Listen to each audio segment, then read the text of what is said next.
Halo, apa kabar? Saatnya Anda menyimak berita Sumatera Selatan bersama saya Rizka Dior. Sejumlah berita menarik akan kami sajikan untuk Anda. Dan berikut 3 berita utama hari ini. Tidak terima diberi uang receh, para pemalak di Palembang menganiaya sopir truk hingga tewas. Diduga sopir mengantuk, truk menabrak lampu jalan Lejen Harun Sohar, Palembang. Kawanan pencuri kabel telekomunikasi di Kota Palembang diringkus polisi. Pelaku adalah bekas karyawan perusahaan pemeliharaan tower.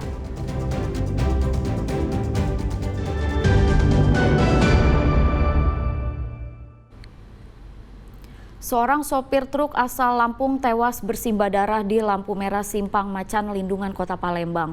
Korban tewas di tangan 4 pemalak yang meminta uang pada sopir truk yang hanya bisa memberi uang receh pada pelaku.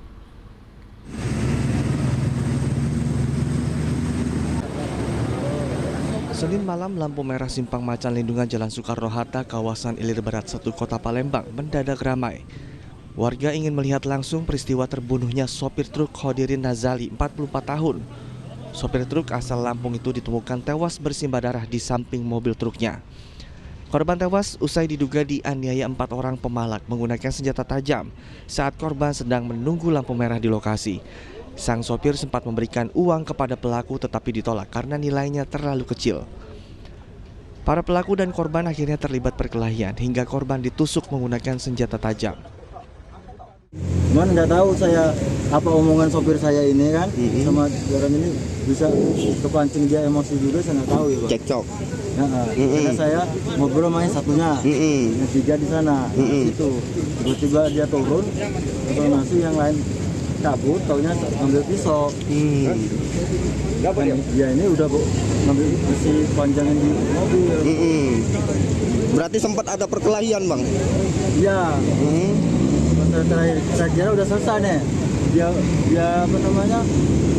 Dia lari. Belum sempat berkelahi kan? Saya cuma gini aja. Dia ini sempat mindar lah.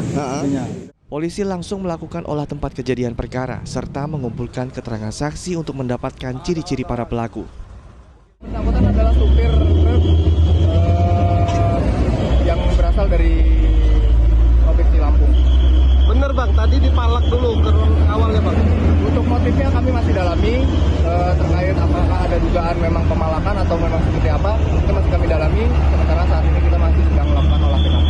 Sudah ada yang diamankan, Bang? Untuk saat ini masih belum dapat kami amankan karena informasi terkait dengan pelaku juga masih kami kumpulkan.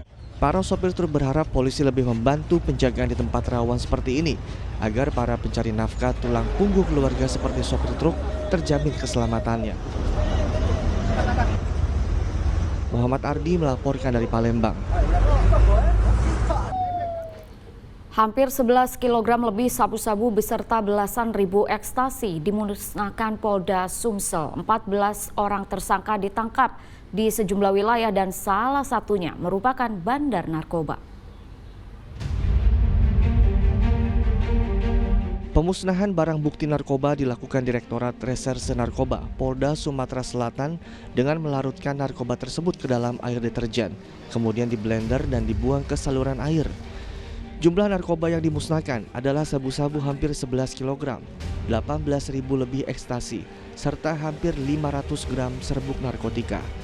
Narkoba merupakan hasil ungkap kasus yang dilakukan polisi selama Oktober hingga November 2025 dengan 14 orang tersangka, yang salah satunya bandar narkoba asal Tanjung Raja, Ogan Ilir. Sehingga totalnya bisa menyelamatkan lebih kurang 152.798 jiwa.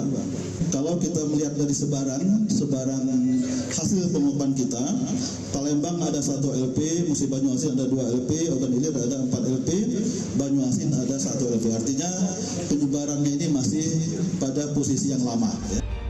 14 tersangka kini masih diperiksa dan ditahan di Polda Sumatera Selatan untuk proses hukumnya. Mereka terancam hukuman mati atau penjara seumur hidup. Muhammad Ardi melaporkan dari Palembang.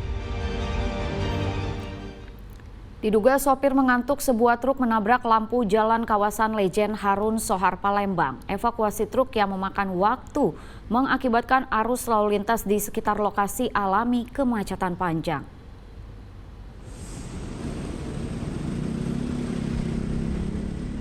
Sebuah truk naik ke median jalan saat melintas di kawasan Lejen Harun Sohar Palembang pada Senin siang.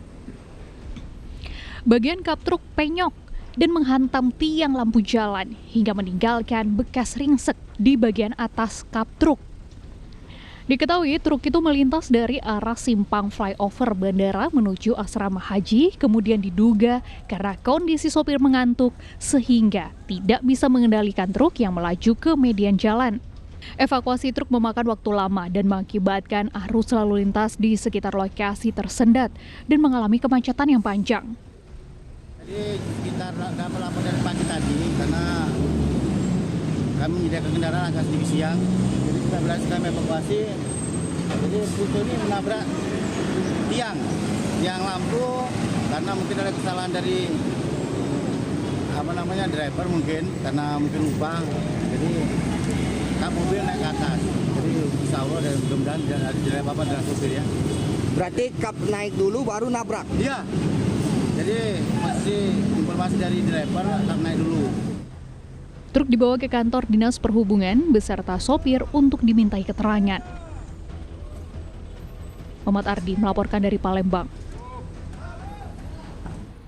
Pagar sebuah masjid di Kabupaten Pali roboh, diduga hal itu dipicu hujan deras. Untungnya pagar yang roboh tidak mengenai bangunan masjid dan tidak ada korban jiwa. Pagar masjid yang berada di tepi jalan roboh. Sejumlah warga dan petugas TNI telah mencoba menyingkirkan longsoran dari pagar itu. Ya, pagar Masjid Al-Kausar yang berada di Jalan Pelita, Kecamatan Talang Ubi, Kabupaten Pali, Senin pagi roboh. Pagar sepanjang 20 meter yang roboh itu disebabkan karena terjadi pergerakan tanah. Selain itu, jalan yang berada di sekitar masjid pun ikut menjadi rusak karena ikut tergerus. Hujan deras yang melanda Kabupaten Pali sejak Minggu sore hingga malam menjadi pemicu ambruknya pagar masjid karena tanah penyangga pagar yang longsor. Untungnya material pagar yang ambruk tidak mengenai bangunan masjid yang berada tepat di bawahnya. Untuk membersihkan sisi material pagar yang roboh, petugas gabungan terdiri dari pemerintah setempat dan masyarakat serta TNI Polri melakukan upaya pembersihan. Intensitasnya tinggi kan, jadi mengakibatkan tanah yang labil, ya mengakibatkan dengan tanah Al-Kausar ini pagar ini roboh.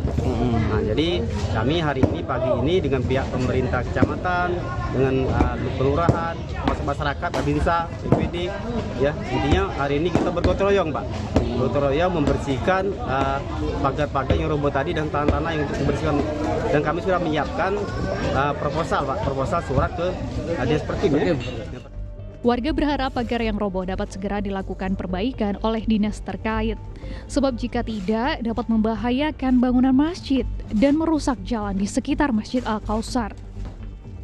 Dedi Ruansyah melaporkan dari Kabupaten Pali.